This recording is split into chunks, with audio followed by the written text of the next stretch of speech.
ಹೃದಯವು ಬೆಳಗಲು ಬದುಕದು ಮಿನುಗಲು ಸತಿ ಮನಸೊಂದೇ ಜ್ಯೋತಿ. ಕರೆದರೆ ಚೈತ್ರವ ನೆನೆದರೆ ಸ್ವರ್ಗವ ಪಡೆಯಲು ಸತಿಯೇ ಸ್ಫೂರ್ತಿ. ಪತಿಯೇ ದೈವವು ಎನ್ನುವ ಜೀವವು, 7 ಹೆಜ್ಜೆಗಳ ತ್ಯಾಗ ಪ್ರೀತಿಗಳ ಮೆರೆಯುವ ಸತಿಮಣಿ ದೇವತೆಗೆ ಸಮ.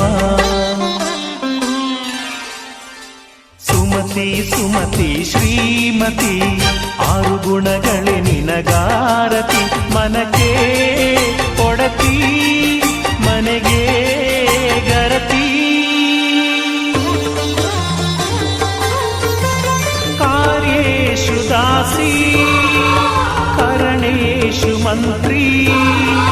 ಪೂಜ್ಯೇಷು ಮಾತಾ ರೂಪೇಷು ಲಕ್ಷ್ಮೀ.